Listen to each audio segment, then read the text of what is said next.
त्या याती उत्तम त्या याती देवा शरण अनन्यगती नाही दुजा ठाव काही उत्तम मध्यम भाव उमटती ठसे ब्रह्मप्राप्ती अंगी दिसे नाही दुजा ठाव काही उत्तम मध्यम भाव भाविक विश्वासी तुका म्हणे नमन त्यासी नाही दुजा ठाव काही उत्तम मध्यम भाव पांडुरंगा करू प्रथम नमन पांडुरंगा करू प्रथम नमन पांडुरंगा करू प्रथम नमन पांडुरंगा करू प्रथम नमन दुसरे चरणा संतांची या दुसरे चरणा संतांचे या दुसरे चरणा संतांचे या त्यांच्या कृपादाने गलेचा विस्तार कृपादाने गलेचा विस्तार कृपादाने गलेचा विस्तार कृपादाने गलेचा विस्तार बाबाजी सद्गुरु दास तुका बाबाजी सद्गुरु दास तुका बाबाजी सद्गुरु दास तुका काय माझी माणी मानेल संतांशी रंजवू चित्ताशी अपुलिया माझी वाणी तुझे वर्णी गुणनाम ऐसे देई प्रेम काही कळा नमो ज्ञानेश्वरा निवृत्ती उदारा सोपान देवा मुक्ताबाई नमो त्रिभुवन पावनी आद्यत्रय जननी देवाची मनोजवं मारुततुल्य वेगं जितेन्द्रियं बुद्धिमतां वरिष्ठं वातात्मजं वानरयुतमुक्तं श्रीराम शरणं प्रपद्ये जयांचे किलिया स्मरण होय सकळ विद्यांचे अधिकरण श्री शरण श्री गुरु विठ्ठला विठ्ठला विठ्ठल विठ्ठल विठ्ठल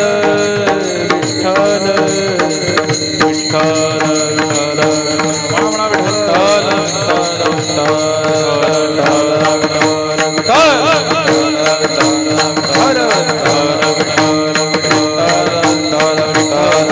कुंडली कवरते हरी विठ्ठल श्री ज्ञानदेव पंढरीनाथ भगवान की जय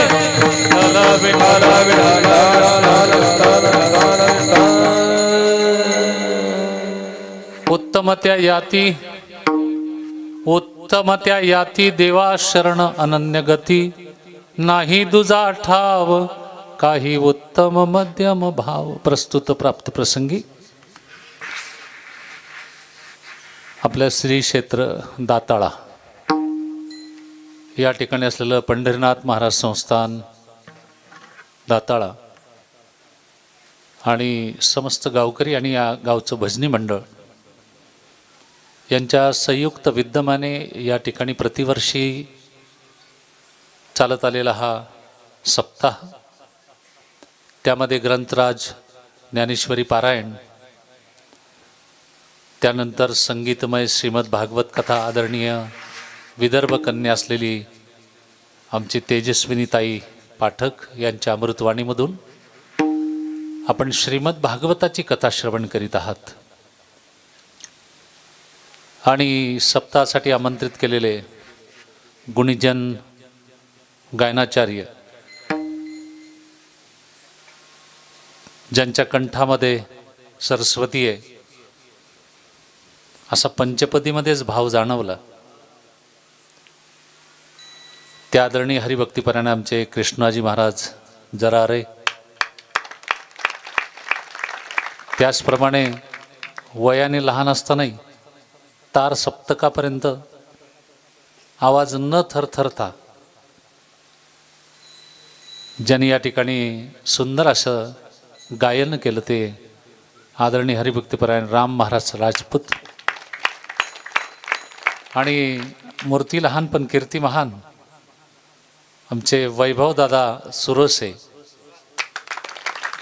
फार सुंदर अगदी तालबद्ध वादन ज्याला म्हणतात, साकोरेकर. निफाड साकोरे का? हा निफाड. माझं कीर्तन झालंय साकोरेला. साकोरेचे आमचे आमदार होते, शिक्षक आमदार बोरस्ते.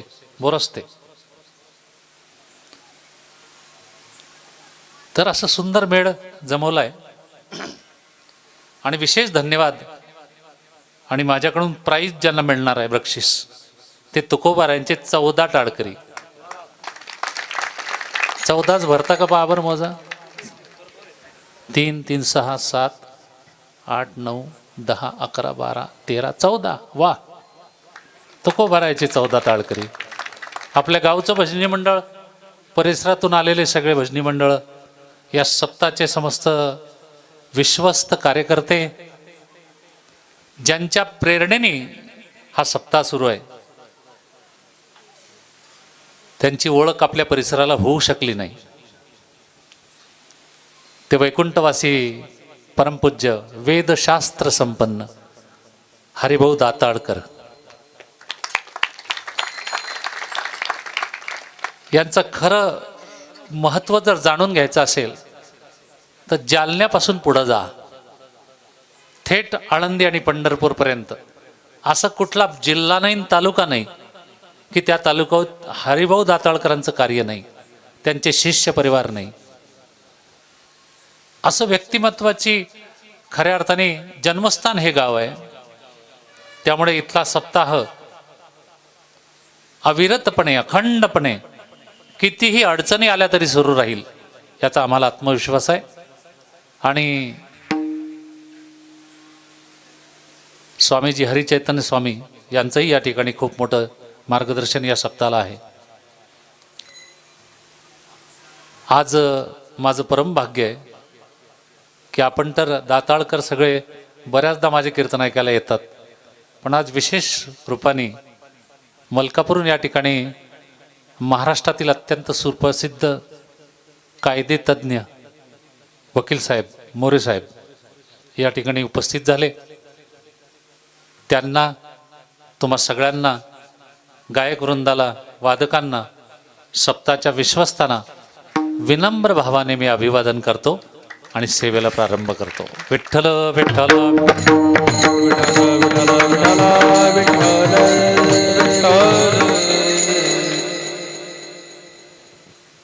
हार इतके आहे की मला असा अंदाज आलाय की हे पुढच्या वर्षीची बुकिंग तर नाही.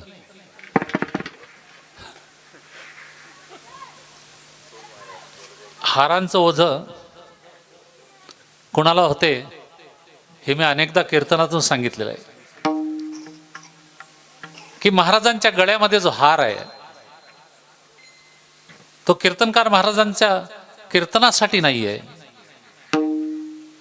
त्या ठिकाणी व्यासपीठावर जी कोणी व्यक्ती उभे असेल, तो लहान मुलगा असेल का वयोवृद्ध माणूस असेल, त्याला हार टाकण्याचं एकच कारण की या व्यासपीठावर उभा राहणारा प्रत्येक माणूस हरलाय म्हणून हार.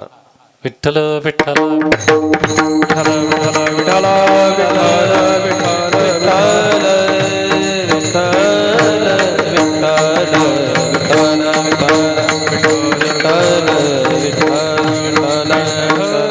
परमार्थ हा माणसाला हरणं शिकवतो, जिंकणं नाही. कारण जिंकल्यानंतर अनेक लोक तुम्हाला हार टाकतील, पण त्यांच्या हार टाकण्याच्या पाठीमागची जी भावना आहे ती मात्र त्यांना जिंकल्याचा आनंद झाल्याचीच असेल हे खात्रीने नाही सांगतायत. निवडणुकीत तुम्ही अनुभवतात. पण इथं असलेला प्रत्येक हार त्याच व्यक्तीला असतो की जो हरलाय. हरणे याचा अर्थ काय? पराभूत होणे नाही. हरणे म्हणजे लीन होणे, हरणे म्हणजे विनम्र होणे, हरणे म्हणजे नम्र होणे. ही पात्रता ज्याच्या अंगी येते त्याला हार मिळतो. विठ्ठल विठ्ठल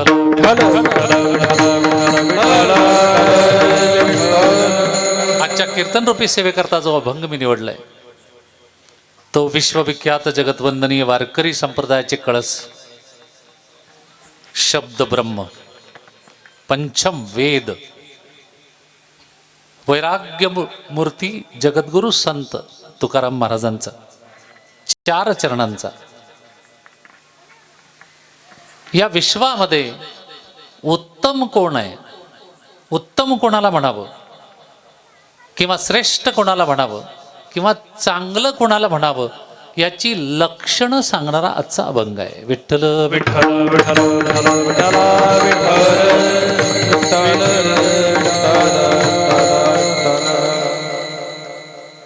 सर्वसामान्यपणे आपण चांगला शब्द अनेकदा वापरतो, अनेकदा. ज्यांच्या स्मृती प्रित्यर्थ आजचा कार्यक्रम आहे त्या वैकुंठवासी उषाताई गणपत नारखेडे यांच्या स्मरणार्थ त्यांची श्री गणपत दामोदर नारखेडे यांनी आजचं कीर्तन सौजन्य घेतलेलं आहे. अन्नदानही केलं त्यांनी.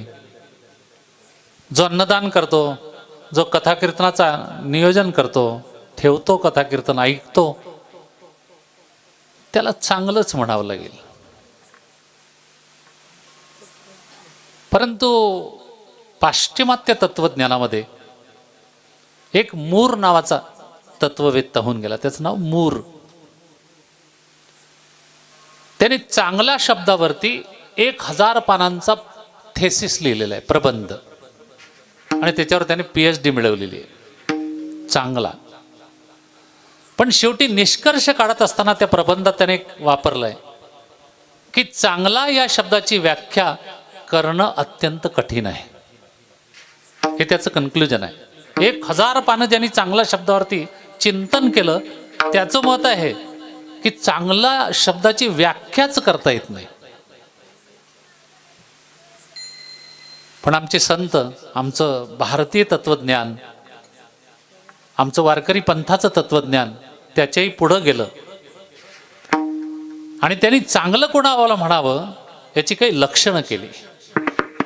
उत्तम कोण, चांगला कोण, तर देवा शरण अनन्य गती.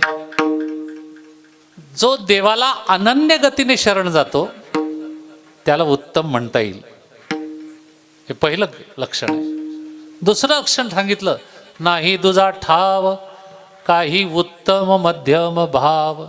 चांगला कोण, ज्याच्या ठिकाणी कधी दुजा भाव नाही, की तो उत्तम आहे, हा मध्यम आहे, तो कनिष्ठ आहे, अशा प्रकारचा भेद नाही, त्याला उत्तम म्हणता येते. तिसरं लक्षण सांगितलं, उमटती ठसे ब्रह्मप्राप्ती अंगी दिसे. ज्याला ब्रह्मप्राप्ती झालेली आहे, ज्याला देव भेटलेला आहे, असे ठसे ज्याच्या अंगावर उमटलेले आहे, तो उत्तम आहे या सृष्टीमध्ये. अजून उत्तम कोण आहे, तर 3 गोष्टी सांगितल्या की जो भाविक आहे त्याला उत्तम म्हणा, जो विश्वासी आहे त्याला उत्तम म्हणा, आणि ज्याला पाहिल्याबरोबर नमन करावंसं वाटतं त्याला उत्तम म्हणा. आणि एक अर्थ मी माझ्या बुद्धीने तयार केलेला आहे की ज्या माणसाला पाहिल्याबरोबर आपलं मन हे मनच न मन होते तो उत्तम. विठ्ठल विठ्ठल विठ्ठल विठ्ठल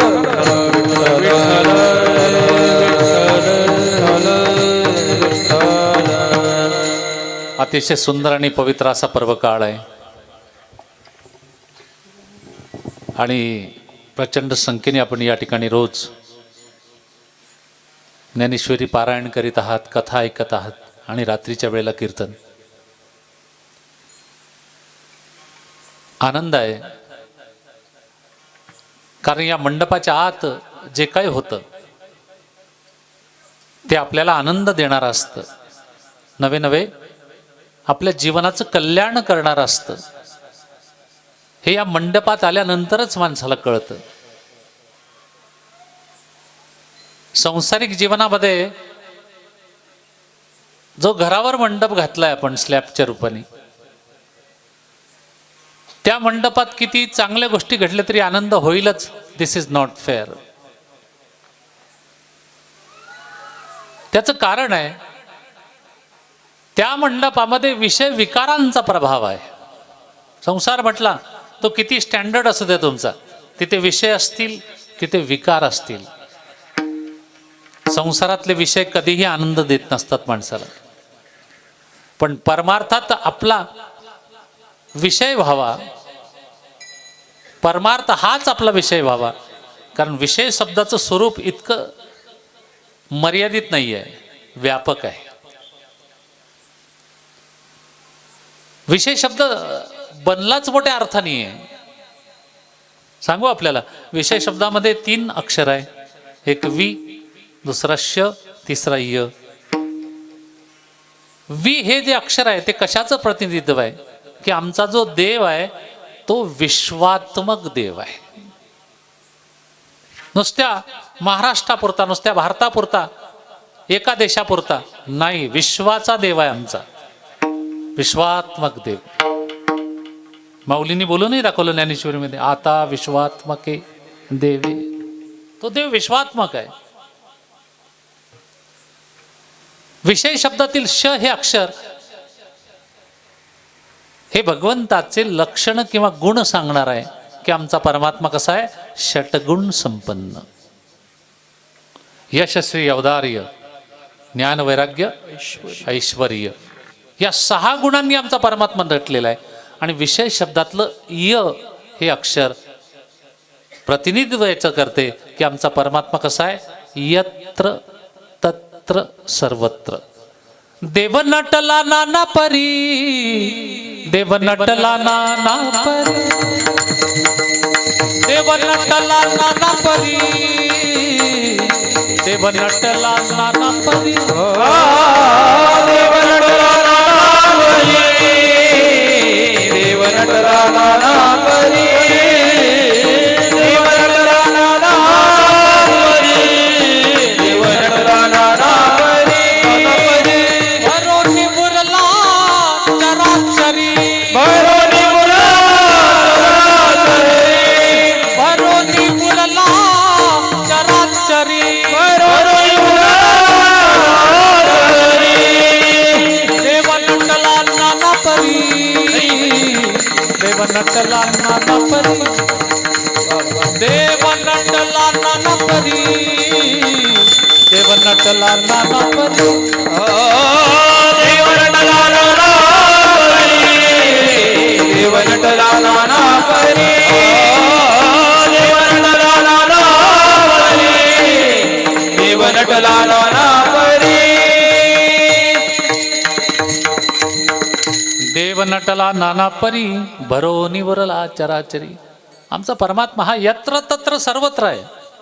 विठ्ठल जडीस तडी भरला, रीता ठाव नाही उरला. आज मी या दृष्टीने पाहिला विठ्ठलची, विठ्ठलची. या सृष्टीतील प्रत्येक कण हा परमात्म्याने नटलेला आहे, प्रत्येक कण. तू म्हणाल की ह्या माती निर्जीव कण आहे. हो, याच्यात सुद्धा देव आहे, या निर्जीव कणात.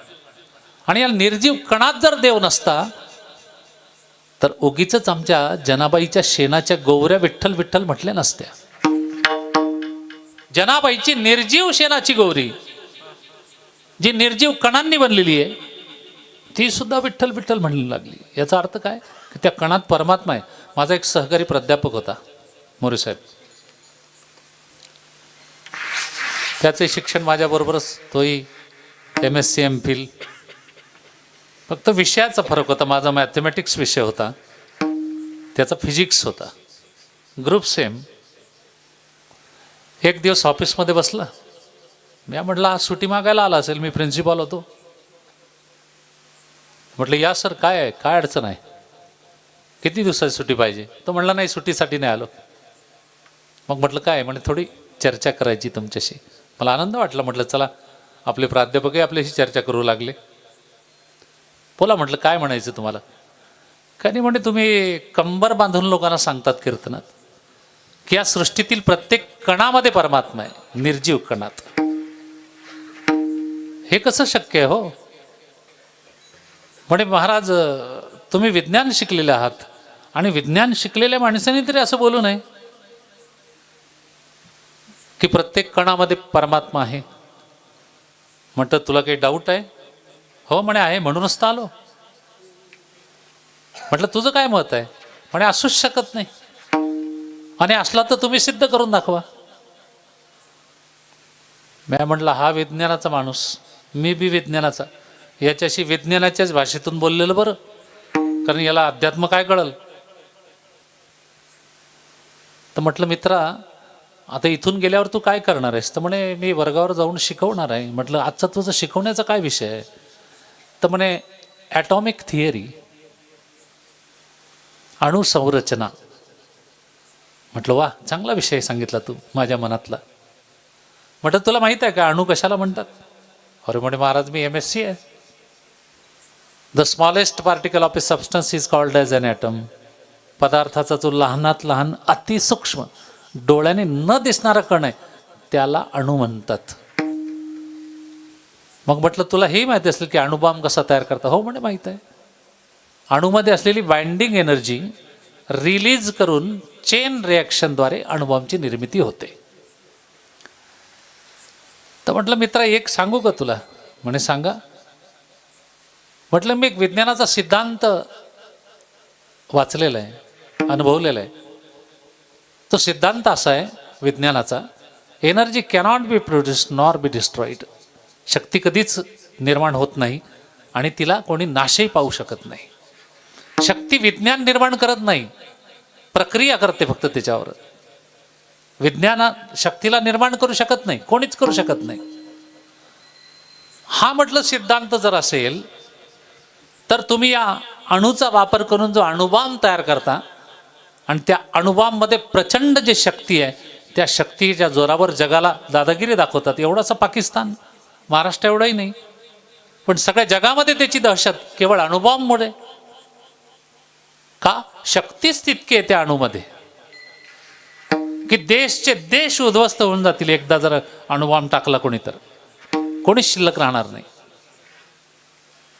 म्हटलं माझा मूळ प्रश्न असा आहे की विज्ञानाने जर शक्ती निर्माण केली नाही, तिचा नाशही विज्ञानाला करता आला नाही, तर या अणुरूपी छोट्याशा कणातली शक्ती तुम्ही जी अणुबॉम्बमध्ये वापरताय त्या कणातली शक्ती कोणी निर्माण केली?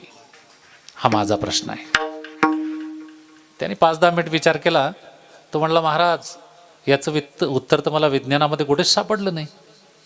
म्हटलं मित्रा तू जगातलं सगळंही विज्ञान उलथून पालथं घातलं तरी विज्ञान याचं उत्तर देऊ शकत नाही की त्या अणुरूपी कणातली शक्ती वापर करतात ते, पण ते शक्ती नेमकी कुठून आली आहे ती विज्ञानाने तर तयार केलीच नाही. सिद्धांत सांगतो तर त्याचं उत्तर विज्ञानाला येत नाही. मग जिथे विज्ञान उत्तरच देऊ शकत नाही तिथे अध्यात्माचा उदय होतो आणि अध्यात्म त्याचं उत्तर सांगते की त्या अणुरूपी कणातली शक्ती जाणून घ्यायची तुम्हाला काय आहे. That is nothing but existence of God. Vitthal Vitthal. त्या कणातली शक्ती म्हणजेच परमात्मा. त्याला तुम्ही शक्ती म्हणा, एनर्जी म्हणा, आम्ही त्याला देव म्हणतो. फरक एवढाच आहे. पण ही शक्ती एक दृश्य किंवा अदृश्य स्वरूपामध्ये कुठेतरी विश्वात आहे आणि ती शक्ती या विश्वाला चालवते एवढं तरी तुम्हाला मान्य करावं लागेल. मग जर शक्ती विश्वामध्ये आहे तर याचा अर्थ प्रत्येक कण हा त्या शक्तीने, त्या परमात्म्याने भरलेला आहे. आणि अशा त्या परमात्म्याच्या जवळ जात असताना आपण कसं जावं याच्या काही मर्यादा आहे. आपण रोज मंदिरामध्ये जातो, देवाकडे जातो ना. मंदिरामध्ये देवाकडे जात असताना मंदिरात प्रवेश करता बरोबर पहिलं लक्ष आपलं कुठं असावं? देवाच्या मूर्तीतील चेहऱ्याकडे नव्हे, पायाकडे. जर पायाकडे तुमचं पहिलं लक्ष गेलं तरच देव तुम्हाला दर्शन देईल, अदरवाईज नॉट. विठ्ठल विठ्ठल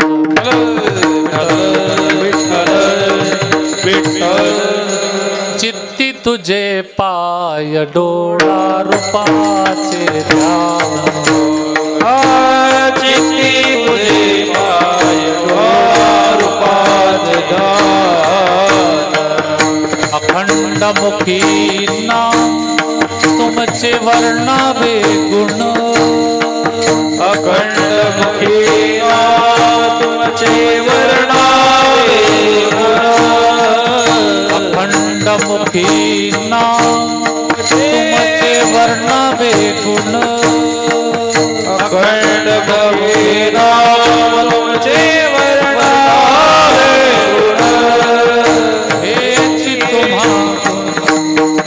तुम्ही दातारा हेची तुम्हारे माग तुम्ही दाता हेची तुम्हा माग तुम्ही दातारा हेची तुम्हा माग तुम्ही दातारा चित्ती तुझे पाय मग डोळा रूपाचे ध्यान. अगोदर पायाजवळ आपलं लक्ष जाण्याची गरज काय? तर जोपर्यंत आपल्यामध्ये पायाजवळ वाकणे झुकणे म्हणजे नम्र होणे, नम्र झाला भूता तेने कोंडिले अनंता, जोपर्यंत आपल्या जवळ नम्रता येत नाही तोपर्यंत परमात्म्याजवळ तुम्ही रोज कितीदाही पाणी घातलं हां तरी त्याला काही अर्थ नाही. एक लोटा जल सारी समस्याओं का हल, चाहे मन में हो कितना भी छल, फिर भी एक लोटा जल.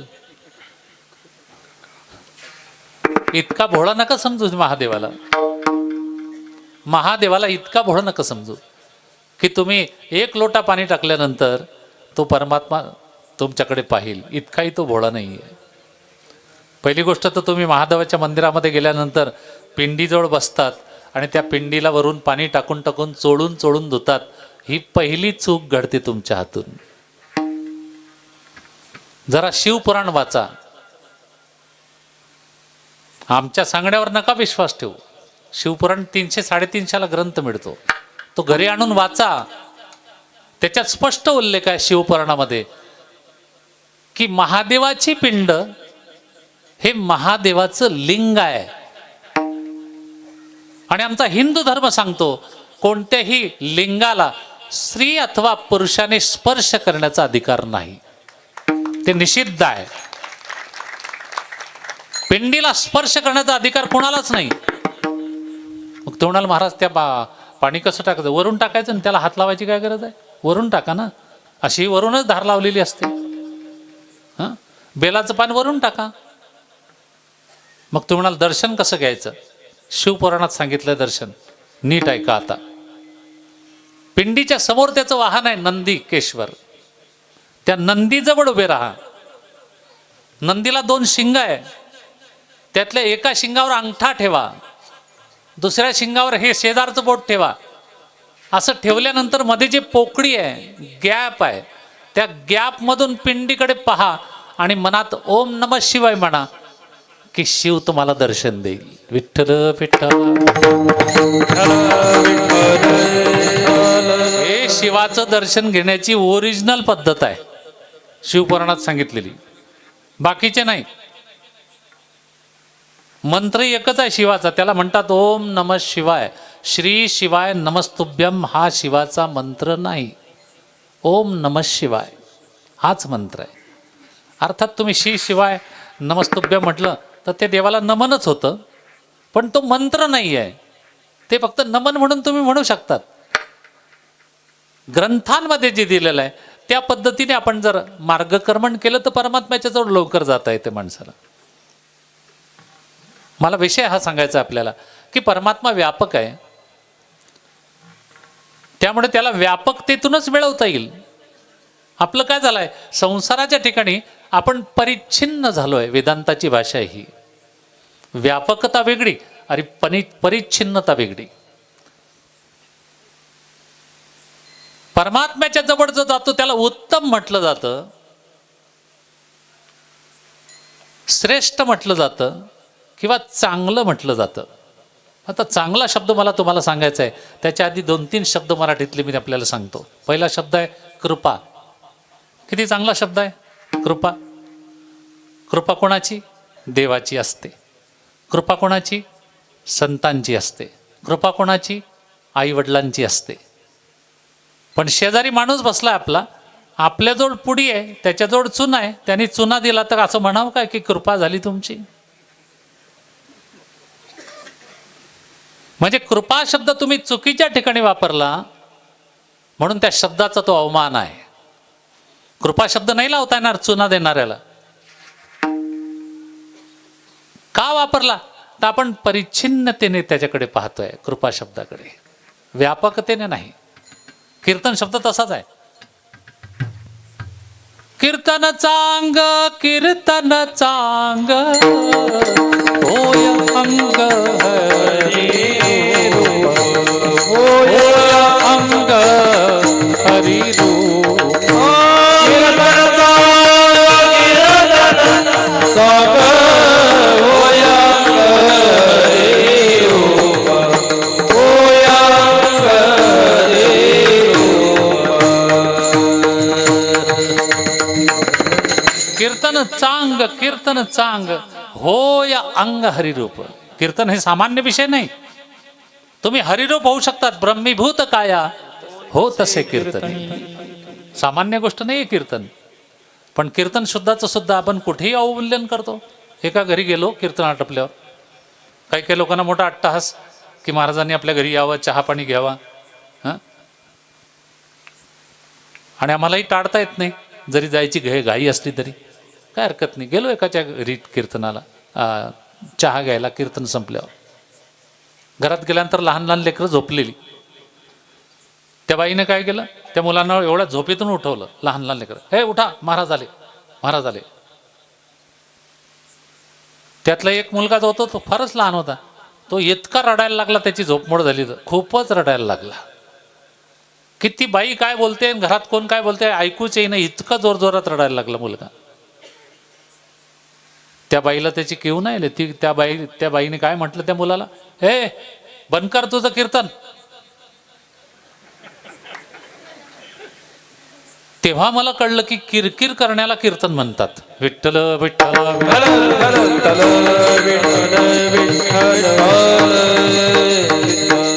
कीर्तन हा शब्द कुठेही वापरून नाही चालणार हो.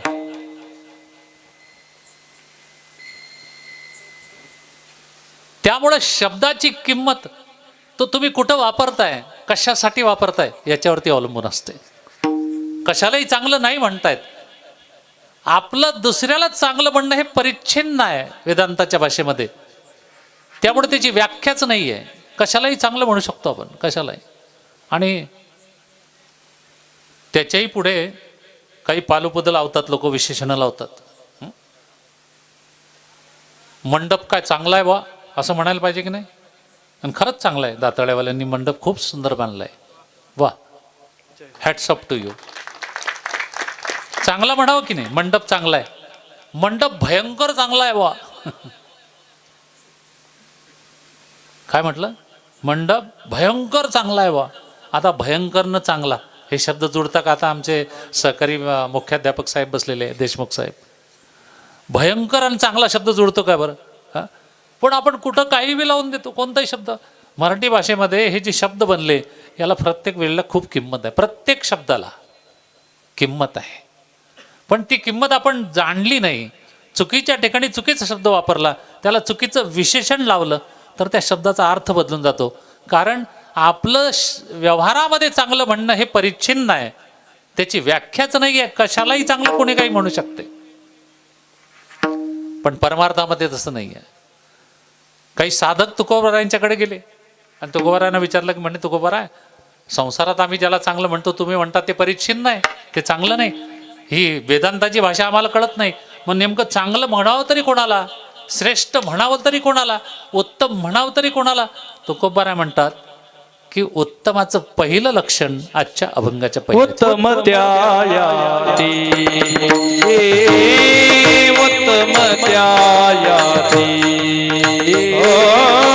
उत्तम त्यायाती, याती उत्तम त्यायाती, याती उत्तम त्यायाती, उत्तम त्यायाती, उत्तम त्यायाती, उत्तम त्यायाती, उत्तम त्यायाती, उत्तम त्यायाती.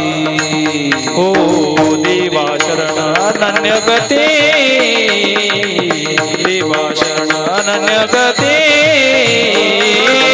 नाही तुझा ठाव, नाही तुझा ठाव. देवा शरण अनन्य गती, देवा शरण अनन्य गती, नाही तुझा ठाव, ठाव नाही तुझा ठाव.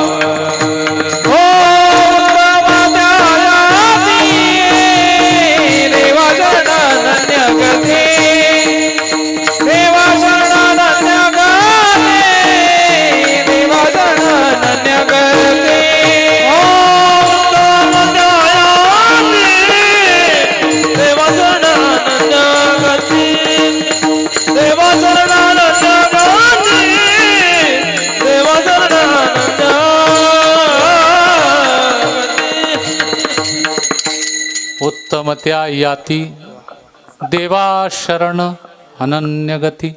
तुकोबारा म्हणतात की व्यवहारामध्ये तुम्ही ज्याला चांगलं म्हणता ते चांगलं परमार्थाच्या दृष्टीने नसतं. मग चांगलं कशाला म्हणायचं, उत्तम कशाला म्हणायचं? तर जो देवाला शरण जातो, नुसता शरण नाही, देवा शरण अनन्यगती. देवाला शरण जाणं वेगळं आणि अनन्य गतीने शरण जाणं वेगळं. साधारणपणे शरण शब्दाची व्याख्या आपण काय करतो आपल्या व्यवहारामध्ये? शरण जाणे म्हणजे पाया पडणे. थोडक्यात शरण जाणे म्हणजे पाया पडणे. आता चांगला हा जो शब्द आहे किंवा उत्तम हा जो शब्द आहे, हा कृतीतून सिद्ध होत नाही. हा कृतीतून सिद्ध नाही होत, हा वृत्तीतून सिद्ध होत असतो. बऱ्याचदा कृती चांगली असते पण त्याच्या पाठीमागची वृत्ती भावना चांगली नसते. बऱ्याचदा कृती चुकीची असते पण भावना चांगली असते. असं आपल्याला पाहायला मिळतं. त्यामुळे चांगला शब्द असेल, उत्तम शब्द असेल, हा तुम्हाला कृतीतून नाही कळू शकणार, तो वृत्तीतूनच अनुभवायला येत असतो. पाया पडणे, आपण पाया अनेकांच्या पडतो. एका गावाला मी कीर्तनाला गेलो, मुक्काम केला. सकाळी उठून थोडासा पारावर बसलो. माझ्या शेजारी एक माणूस बसलेला होता, वारकरी होता. त्याने रात्री कीर्तन ऐकलं माझं. समोरून एक पांढरे स्वच्छ कपडे घातलेला, पुढाऱ्यासारखा ड्रेस घातलेला माणूस आला. हा माणूस पळतच गेला त्याच्याजवळ आणि त्याच्या पाया पडला आणि येऊन परत माझ्याजवळ बसला. मी सहज विचारलं, म्हटलं, गाव तुमच्या गावची एखादी श्रीमंत मोठी व्यक्ती आहे का, सत्ताधीश वगैरे, काही राजकारणी? तुम्ही पटकन गेले आणि पाया पडून गेले. तो म्हणे, जाऊ द्या ना महाराज, कशाला विचारता. म्हटलं, अरे तुम्ही पाया पडून आले ना त्या माणसाच्या, ते पडाव्या लागता म्हणे. का बरं? म्हटलं, एवढा मोठा माणूस, किती चांगला माणूस दिसतोय तो म्हणे चांगला आहे पण त्याचं मन नाही चांगलं म्हणे. घ्या, पाया पडून आला म्हणजे पाया पडला, शरणागती केली, पण भावना काय आहे की त्याचं मन चांगलं नाही. पडाव्या लागता म्हणून पडलो. भावना चुकीची होती. कृती उत्तम होती पण भावना चुकीची होती. त्याला महत्व नाहीये. भावना चांगली पाहिजे पाया पडण्याच्या मागे. साहेब, माफ करा, काल आमच्या मुलाचा साखरपुडा झाला. उचंदे म्हणून गाव आहे मुक्तानगरजवळ. तर एका माणसाने, तो नेहमी माझं कीर्तन ऐकतो. उचंदा काही जास्त लांब आहे, आमचं 5 किलोमीटर अंतर आहे. सगळं गाव माझं ओळखीचं आहे, कारण तिथे माझे 100-150 कीर्तन झाले असतील. तर तिथे व्याही म्हणून गेलो मी, उचंदे गावचा व्याही म्हणून, तिथली मुलगी केली म्हणून. तो व्याह्याच्या पाया पडावे लागतात म्हणून पडले पाया काही लोक. पण एक असा पाया पडला की त्याने पाया पडताना माझ्या चिमटा घेतला पायाला. एकदम मी असा पायाच मागं ओढला. मी दुसऱ्या माणसाला विचारलं, म्हटलं, का हा माणूस कोण आहे?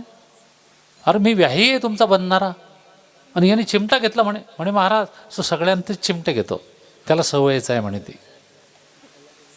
आता पाया तर सगळे पडले, हाही पडला चिमटा घेणारा, पण या चिमटा घेणाऱ्याची भावना काय होती? चुकीची होती. त्याची भावना चांगली नव्हती. तो जरी सगळ्यांना चिमटे घेतले, पण चिमटा घेऊन पाया पडणे म्हणजे शरण जाणे होते का? नाही.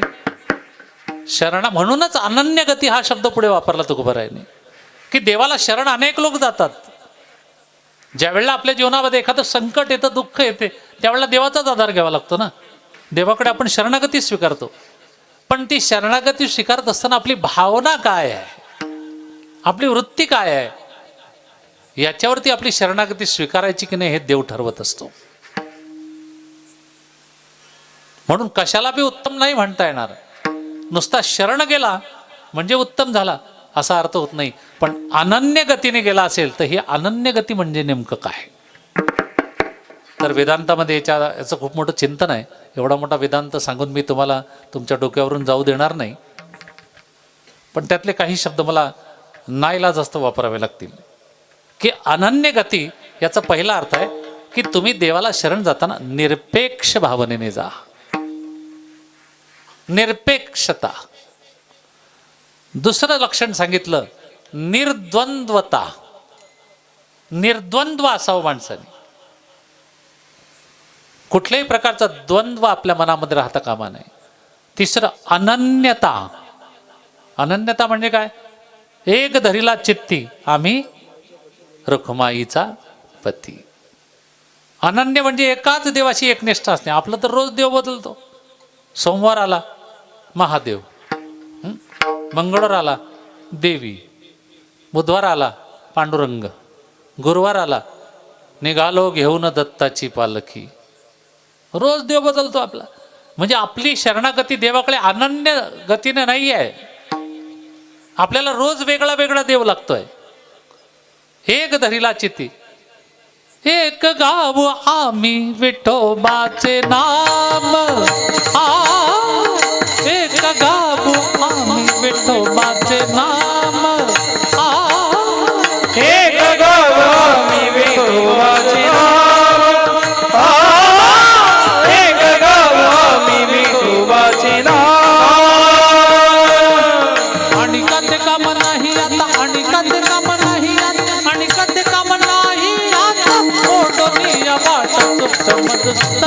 हरी हरी मोडोनिया वाटा सूक्ष्म दुस्तर. आणि कापे काम नाही आता, आणि कापे काम नाही आता, आणि कापे काम नाही आता. मोडोनिया वाटा सूक्ष्म दुस्तर. मोडोनिया वाटा सूक्ष्म दुस्तर.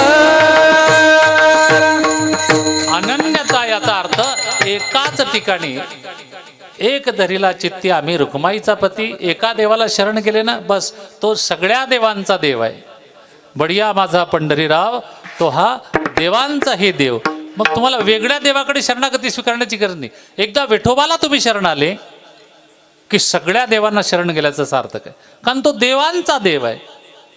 याला अनन्य गती म्हणतात. अनन्य गतीने शरण जाताना असता आपण निरपेक्ष असलं पाहिजे. कोणत्याही प्रकारची अपेक्षा घेऊन देवाकडे जाऊ नका, नाहीतर तो तुमची शरणागती स्वीकारणार नाही. आपलं काय आहे? देवा मुलाला JEE मध्ये चांगले मार्क मिळू दे.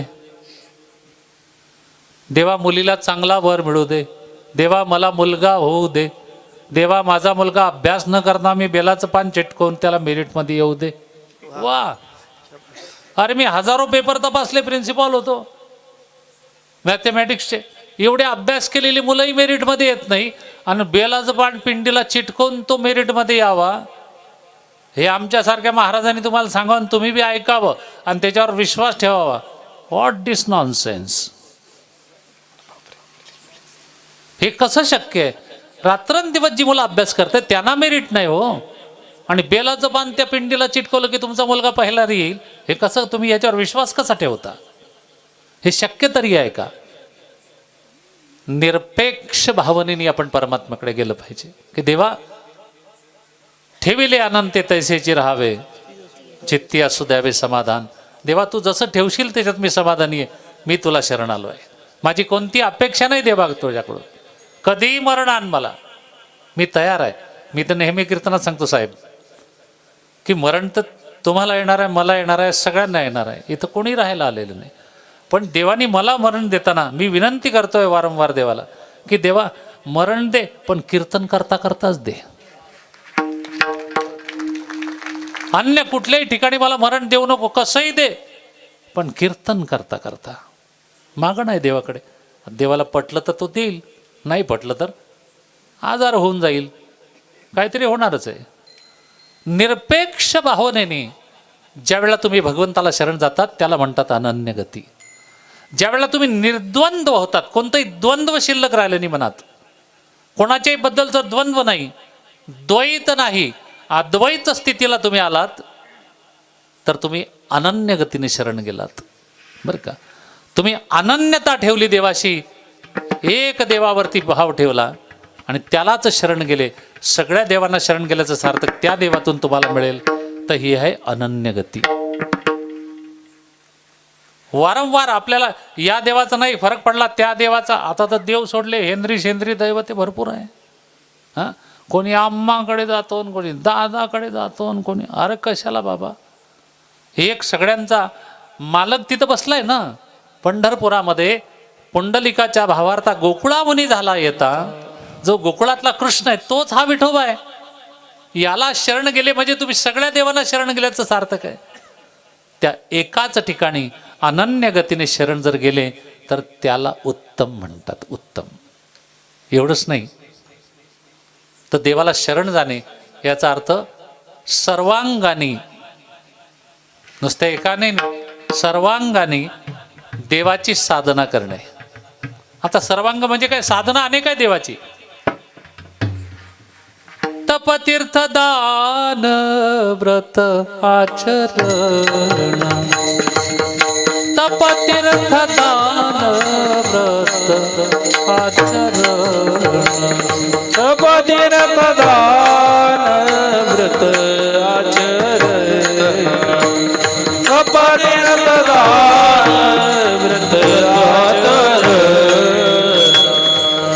गाता हरि गुण वारुण ये, गाता हरि गुण वारुण ये.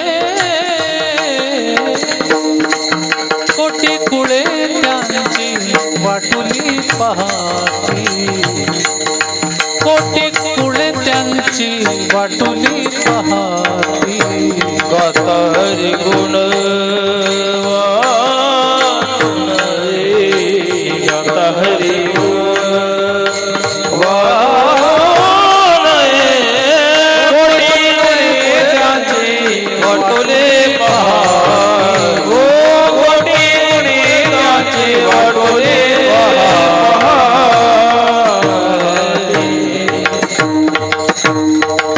भगवंताला प्राप्त करण्यासाठी अनेक प्रकारची साधनं आहे. तप आहे, तीर्थ आहे, दान धर्म आहे, व्रत आहे, आचरण आहे, भगवंताचं गुणगान आहे. सर्वांगाने शरण जा म्हणजे ही सगळी साधनं करा. ही साधनं करता येतात का? हो. तुम्ही म्हणाल तप काही फक्त हिमालयातच जाऊन करता येते असं नाही आहे.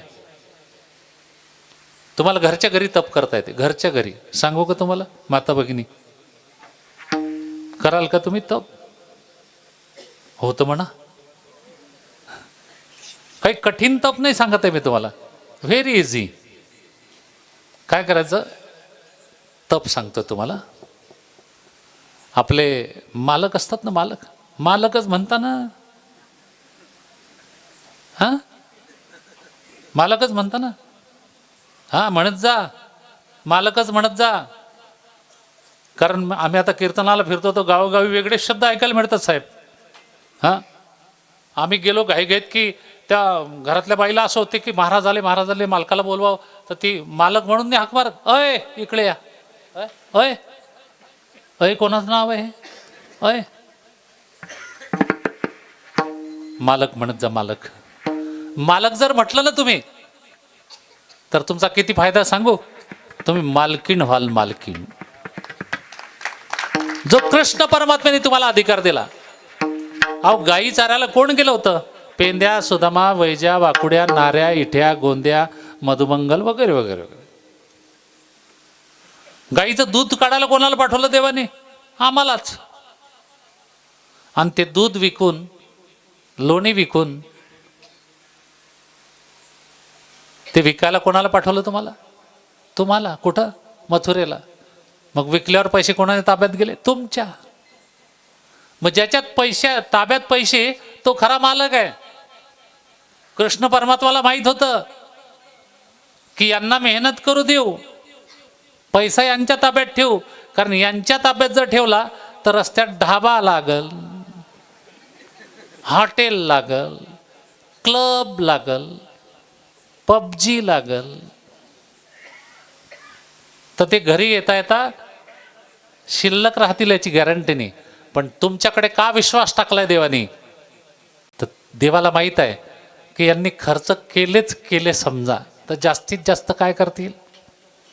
जावयाला अंगठी घेतील. कारण सासूला जितका जावई आवडतो तितकं कोणीच नाही. हां, स्वतःचा मुलगाही नाही. जावयावर फार प्रेम असते सासूचं. म्हणून तुम्हाला मालकिणीचा अधिकार दिला. तप सांगतो तुम्हाला. आपले मालक जेव्हा भोजन करायला बसतात ना तर तुम्ही काय करायचं? त्यांना जे जे वाढायचं आहे, पोळीपासून पाण्यापर्यंत जे जे सगळं, ते एकदाच तिथं समोर आणून ठेवा. एकदाच. असं नाही की तुम्ही जेवायला बसा आणि मी किचन म्हणून गरम गरम चपात्या करून आणते. हे तप नाही बरं. 4 पोळ्या लागत असतील तर 4 एकदाच घेऊन या.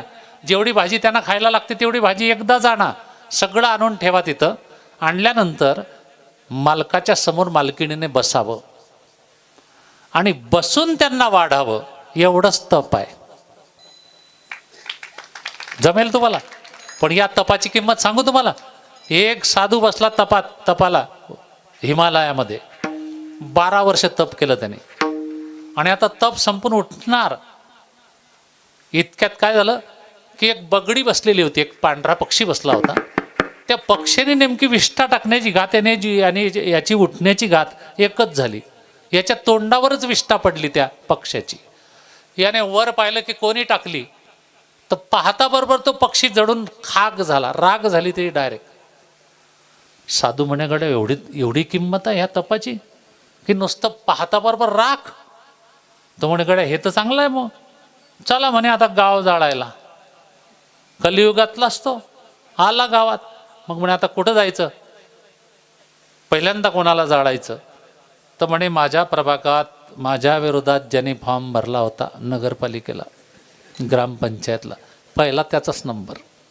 गेला त्याच्या घरी. भिक्षाम देही, भिक्षाम देही. 2-3 आरोड्या मारल्या. घरातून कोणीच बाहेर येत नव्हतं. 3री आरोडी रागाच्या भरात जोरात मारली. म्हणे आता कोणी आला की त्याला जाडून खाकच करतो म्हणे. 3री जोरात आरोडी मारली. भिक्षाम देही. इतक्यात एक माता भगिनी एका सुपात धान्य घेऊन त्याला वाढायला आली. आल्यानंतर तो मोठ्या मोठ्या लाल भडक नजरेने तिच्याकडे पाहायला लागला. त्याला वाटलं आता पाहता बरोबर हिची राख होईल. इतक्यात ती बाई काय म्हणू लागली, महाराज असं डोळे वटारून काय बघता माझ्याकडे? मी काय तुम्हाला त्या झाडावरची पक्षी वाटले? हे ऐकता बरोबर तर महाराजाचं डायरेक्ट आईस्क्रीमच झालं ना. तो म्हणे अरे आपण हिमालयात इथून 2000 किलोमीटर अंतरावर आपण गेलो आणि तिथं तप केलं आणि तो बगळा नावाचा पक्षी तिथं मेला, त्याची राख तिथे झाली. या बाईला कसं काय माहीत? तर ती बाई काय बोलली, म्हणे महाराज तुम्ही जंगलात जाऊन तप केलं 12 वर्ष. मी रोज माझ्या मालकाची सेवा करून घरातच तप करते, त्यामुळे तुमच्या तपापेक्षा माझ्या तपात किंमत जास्त आहे. विठ्ठल विठ्ठल विठ्ठल विठ्ठल विठ्ठल विठ्ठल विठ्ठल विठ्ठल विठ्ठल. तप आहे, तीर्थ आहे, व्रत आहे, दान धर्म आहे.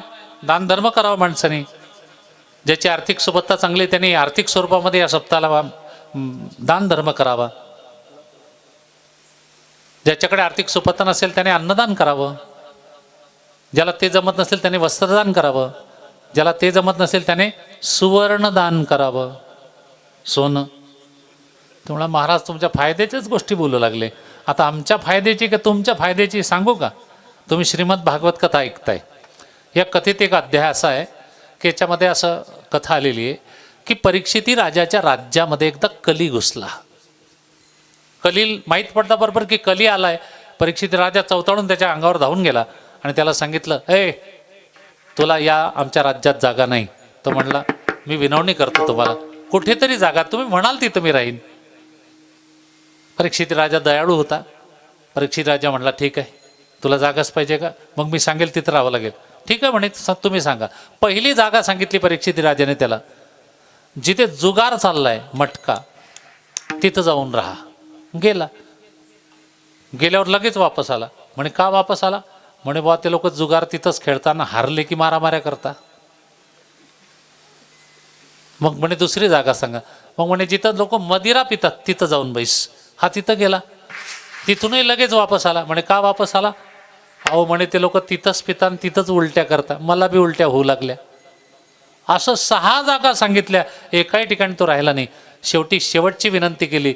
म्हणे आता एकच जागा मागतो, बस तुम्ही सांगाल तिथं जाऊन पडून राहील, ती कशी असू द्या. राजाने सांगितलं तुला राहायचं आहे का? ठीक आहे, तुला शेवटची संधी, सोन्यात जाऊन बैस. त्या दिवसापासून सोने धातूमध्ये कली जाऊन बसलाय, कली. आणि म्हणून जगात जितके बी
उत्तम मध्यम भाव काही उत्तम मध्यम भाव नाही तुझा डाव नाही तुझा ठाव नाही तुझा डाव नाही तुझा डाव नाही तुझा डाव नाही तुझा डाव नाही तुझा डाव नाही तुझा नाही तुझा ठाव नाही तुझा ठाव नाही तुझा ठाव नाही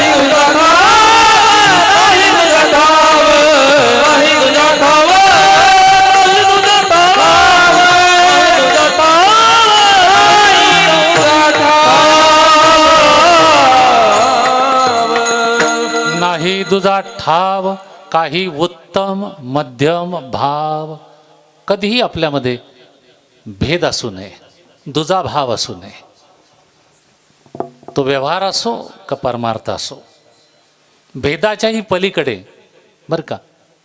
नवे नवे वैष्णवाचं लक्षण सांगताना सांगितलेलं आहे की वैष्णव विष्णुमय जग वैष्णवांचा धर्म आणि भेद भ्रम अमंगळ. नुसत्या भेदाला अमंगळ नाही म्हटलं, अभेदालाही अमंगळ म्हटलंय. भेद म्हणजे भेद आणि अभेद दोन्ही अमंगळ. का? परमार्थामध्ये जरी तुम्ही अहम ब्रह्मास्मी या महावाक्यावर आले तरी त्याच्यात अहम शिल्लक राहतोच. तो अहमही नको आहे म्हणून अभेद म्हटलाय. भेद आणि अभेद दोन्ही नको. पण तुम्ही आता आपण भेदाचे इतके अडकलोय तर मला नाही महाराज आम्ही भेद पाळत नाही. सांगू तुम्हाला असे काही नाते आहे की ते खूप मोठं भेद दर्शवतात. पहिलं नातं आहे नणंद आणि वहिनी. प्रेमाचं नातं आहे पण भेद सांगू त्यातला. नणंद शब्दाचा अर्थ सांगतो, जितक्या नंदा बसल्या त्यांनी मला माफ करा. कारण प्रत्येक स्त्री नात्याने कोणाची तरी नणंद येतेच. नणंद शब्दाचा अर्थ आहे जिला स्वतःच्या वहिनीचा मनापासून कधीच आनंद वाटत नाही, तिलाच नणंद म्हणतात. हा आरोप नाही केला तुमच्यावर. दिवाळीला नणंद येते, वहिनी बिचारी तिच्या मागे साडी घेऊन घेऊन फिरते. ताई तुमच्या रंगाला शोभेल अशी साडी बरं का, तुम्हीच नेसून जा बरं. वहिनी साडी, ती नणंद साडी तर नेसूनच घेते पण नेसल्यावर घरी जाता आता त्या वहिनीला टोला मारूनच जाते. वहिनी साडीचं वर्णन जास्त करू नको, पैसे माझ्याच भावाचे आहे. विठ्ठल विठ्ठल विठ्ठल विठ्ठल. अहो याचा अर्थ काय? पैसे माझ्या भावाचे म्हणजे मी न माझा भाऊ एक आहे आणि तू कोणीतरी वेगळ्या घरातून आली. हा भेद आलाच की नाही? सासूबाई सुनबाई असंच नातं आहे. खरं म्हणजे साहेब हे शब्द ज्या माणसाने तयार केले असतील मराठी भाषेत त्यांना दंडवत आहे माझा. काय अर्थपूर्ण शब्द आहे सासू. सासू शब्दाचा अर्थ काय? सा म्हणजे सारख्या आणि सू म्हणजे सूचना. जी सारख्या सूचनाच देत राहते. एवढंच तेल टाक भाजीत. ती साडी नेसू नको, पंजाबी ड्रेस घालू नको, आरशासमोर जास्त वेळ उभी राहू नको, कॉस्मेटिक लावू नको, त्यांच्या घरी जाऊन वट्यावर बसायचं नाही, त्यांचं आपलं जमत नाही. नुसत्या सूचना. म्हणून तिला सासू म्हणतात. आणि सुनबाईचा अर्थ सांगू तुम्हाला. सुनबाई याचा अर्थ असा आहे, सू म्हणजे सूचना आणि न म्हणजे नकोच. ते म्हणते सासूबाई जास्त सूचना देऊ नका, नाही तर आम्ही मलकापूरला भाड्याने खोली घेऊ, तिथे राहू, तुम्ही राहा दाताळ्यातच, आम्ही किराणा पाठवून देत जाऊ तुम्हाला. सासू आणि सुना जेव्हा एकत्र असतात तेव्हा सासू म्हणते सुनबाई माझ्या मुलीसारखीच मिळाली, सुनबाई म्हणते सासू आईसारखीच आहे माझ्या. पण दोघींमधली एक जेव्हा गावाला जाते तेव्हा जी गावाला गेली असेल तिचं सांगायला अख्खा वाडा पुरत नाही.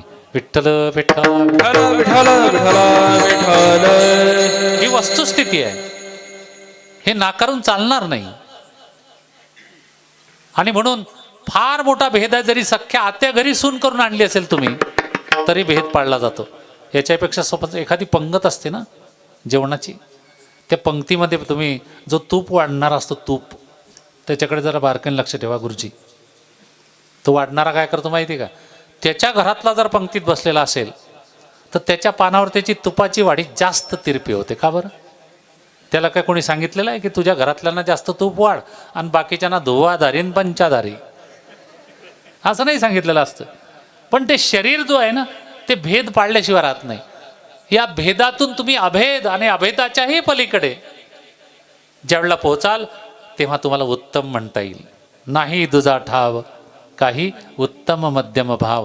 एवढंच नाही तर आणखी एक लक्षण अभंगाचं तिसरं चरण. उमटत ठासे उमटत ठासे उमटत ठासे उमटत ठासे उमटत ठासे उमटत ठासे उमटत ठासे उमटत ठासे उमटत ठासे उमटत ठासे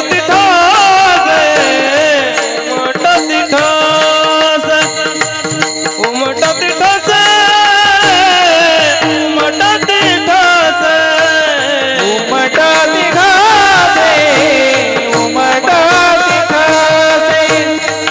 उमटत ठासे उमटत ठासे ब्रह्म प्राप्ती अंगी दिसे ब्रह्म प्राप्ती अंगी दिसे नाही तुझा ठाव नाही तुझा ठाव नाही तुझा ठाव नाही तुझा ठाव हो ब्रह्म प्राप्ती अंगी दिसे ब्रह्म प्राप्ती अंगी दिसे नाही तुझा ठाव नाही तुझा ठाव नाही तुझा ठाव नाही तुझा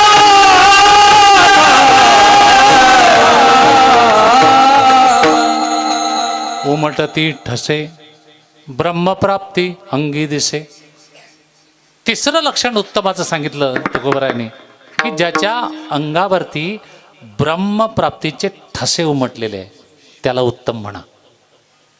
ब्रह्मप्राप्ती ज्याला झाली आहे, ज्याला देव भेटलाय, हे ओळखायचं कसं? काही लक्षणं असतात ना, ठसे असतात ना. वारकऱ्याला ठसा काय की त्याने गोपीचंदन लावलेलं असावं, गंध लावलेला असावा, बुक्का लावलेला असावा, त्याच्या गळ्यामध्ये पवित्र तुळशीची माळ असावी वगैरे वगैरे. आता हे ठसे इतके वेगळे वेगळ्या प्रकारचे आहे. पंथ बदलला की ठसा बदलला नाही का.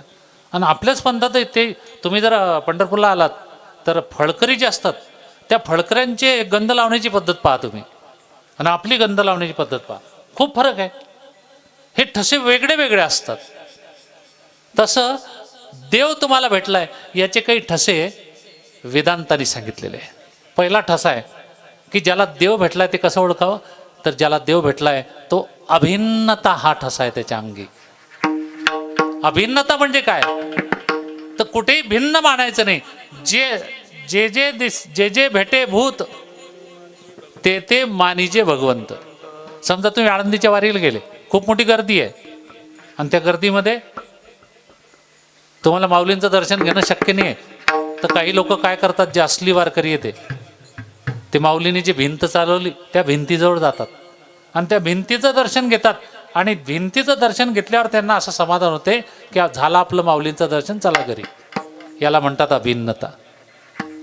तुकोबारायचं दर्शन होऊ शकलं नाही वारीमुळे, तर काही लोक भंडारा डोंगराची माती कपाळाला लावतात आणि ती मातीचा स्पर्श आपल्या कपाळाला झाला तर ते म्हणतात तुकोबारायचं दर्शन झालं. काही लोक आळे पाट्यावर रेड्याचं दर्शन घेतलं की म्हणतात माऊलीचं दर्शन झालं. हा ठसा आहे अभिन्नता. प्रत्येक वस्तूमध्ये देव मानणे ही अभिन्नता आहे. दुसरा ठसा अजन्मता. ज्याला देवाची प्राप्ती झालेली आहे त्याला अजन्मता हा ठसा प्राप्त होत असतो. अजन्मता म्हणजे काय, पुन्हा जन्म मरण नाही. त्यांची सरली येरजार झाला सफल व्यापार. जन्मही नाही मरणही नाही. तुकोबारांनी प्रमाणाने सिद्ध केलेलं आहे. न लगे मरावे न लगे मरावे न लगे मरावे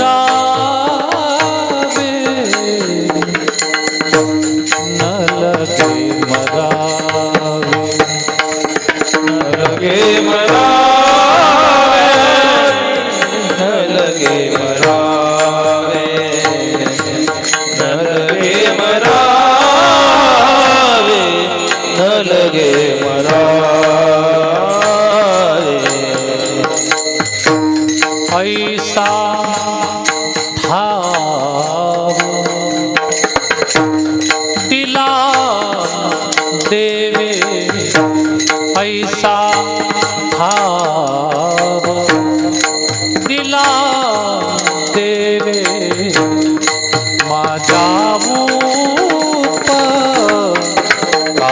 उपकारासाठी माझ्या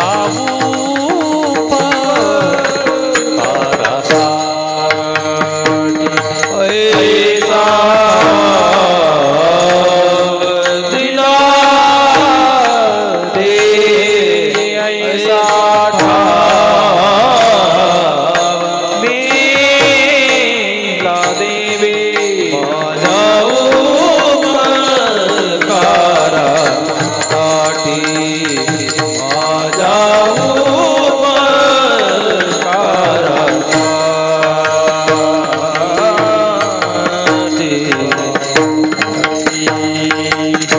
न लगे मरावे ऐसा ठाव दिला देवे. तुकोबारा म्हणतात मला मरणाची अपेक्षा नाही ठेवली देवाने, मरावं लागतच नाही म्हणलं आता देवा तुम्हाला. त्यामुळं अजन्मत हा ठसा त्यांना प्राप्त झाला. पुढचा ठसा आहे निर्द्वंद्वता. कोण पुण्य हो कोण यांचा होईल सेवक, जिही द्वंद्वाधिक दुरावले.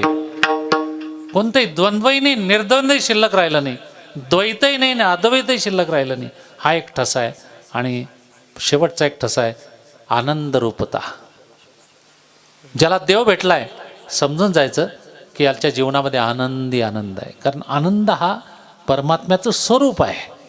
संसारामध्ये मिळणारा आनंद नाही, त्याला आनंद म्हणतच नाही.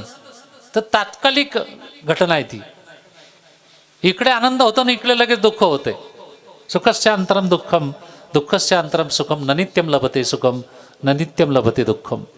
त्यामुळे तो आनंद नाही. आनंदाचे डोही आनंद तरंग आनंदाची अंग आनंदाची.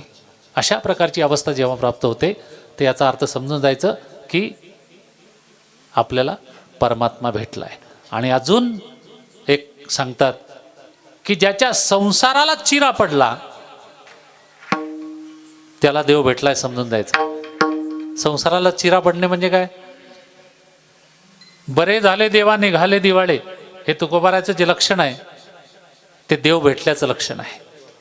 जोपर्यंत तुमच्याकडे सत्ता आहे, संपत्ती आहे, सुखवस्तू आहेत, तोपर्यंत तुम्हाला देव भेटणार नाही. का? तुमचं सगळं चित्त त्या संसारच्या सुखोपयोगी वस्तूमध्ये जाईल. त्या नसतील तुमच्याकडे. तुम्ही संसारामध्ये असून जेव्हा नसल्यासारखे बघाल तेव्हा समजून जायचं की आपल्याला देवाची भेट होते किंवा झालेली आहे. आणि एवढंच नाही तर तुकोबारा सांगतात भाविक विश्वासी भाविक विश्वासी भाविक विश्वासी भाविक विश्वासी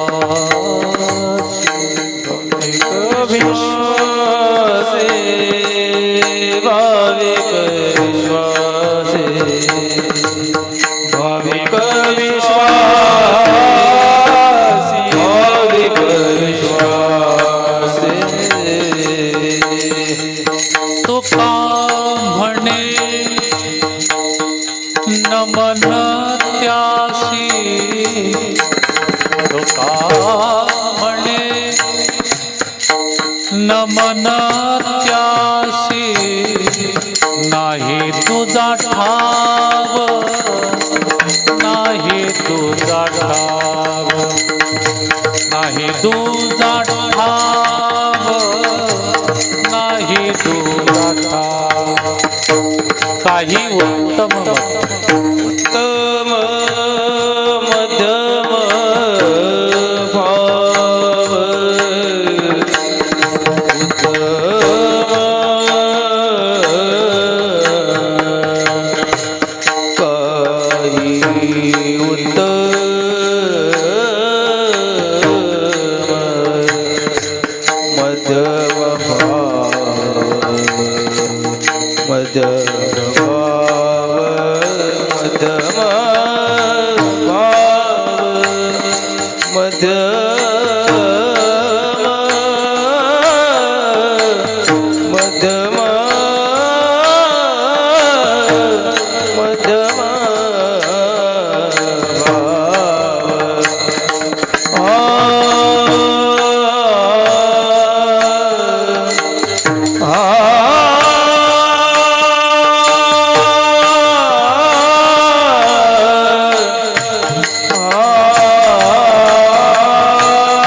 मध्यम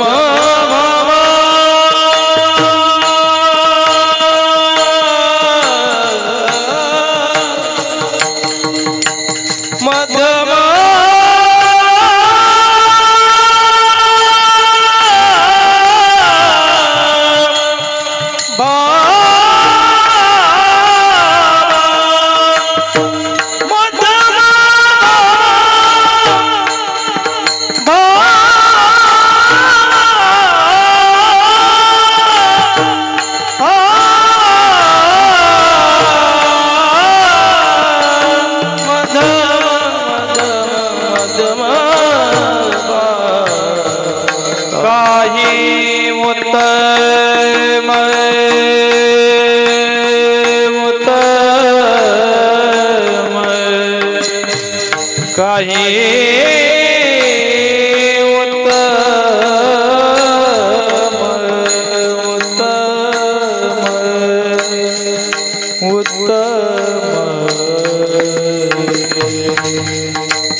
उत्तम मध्यम काही उत्तम मध्यम भाव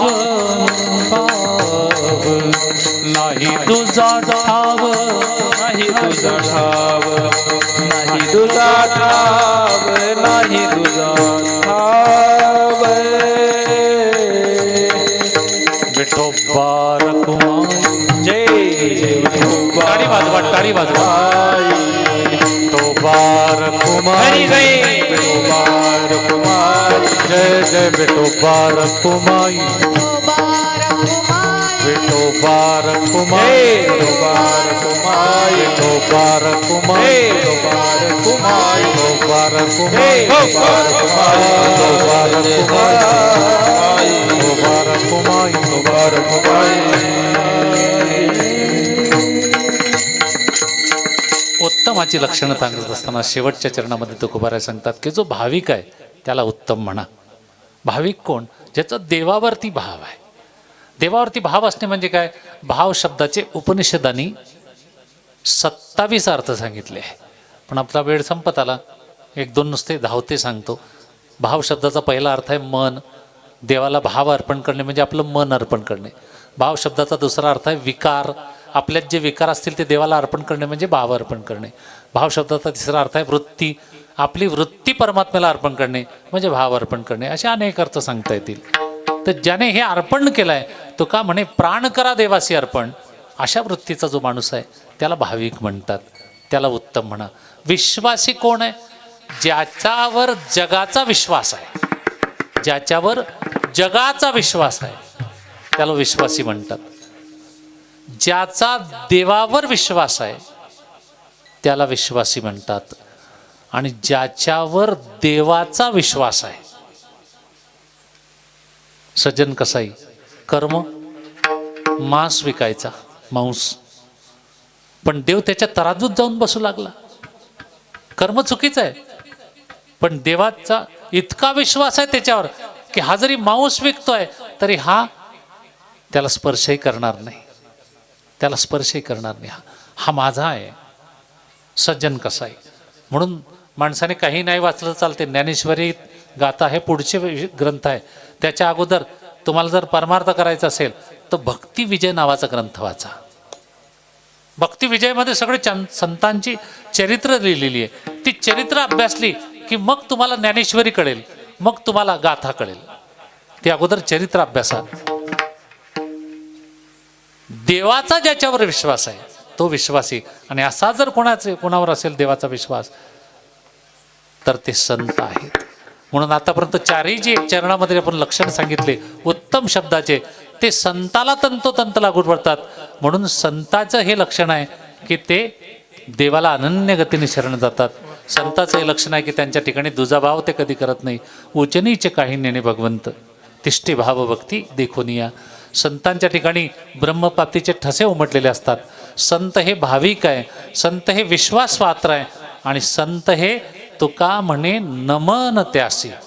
त्यांना पाहिल्याबरोबर नमन करावंसं वाटतं, नम्र व्हावंसं वाटतं. आणि एवढंच नाही, संतांना पाहिल्यानंतर आपलं मनच राहत नाही, न मन होते. म्हणून ते उत्तम आहेत. म्हणून संताला उत्तम म्हणा. आणि आपल्यालाही जर उत्तमाच्या यादीत नाव टाकायचं असेल तर ही लक्षणं तुमच्या आमच्या सगळ्यांमध्ये येणं अपेक्षित आहे. आजच्या दिवशी माझ्या दृष्टीने उत्तम कोण आहे तर हे 14 टाळकरी आहे, बालगोपाल हे उत्तम आहेत. आणि म्हणून त्यांनी इथे व्यासपीठाजवळ एकाने यावं आणि त्यांचं बक्षीस माझ्याकडून घेऊन जा. जर अशी मुलं ज्या आईबापाने जन्माला घातली असतील, खरं त्यांच्या आईवडिलांना धन्यवाद आहे. धन्य माता पिता तयाची या, कुडी कन्यापुत्र होती जे सात्विक, तयाचा हरिक वाटे देवा. 14 पंचे 70. हां बरोबर आहे माझं गणित. 700. जरा टाळ्या वाजवा महाराजांकडे बघा.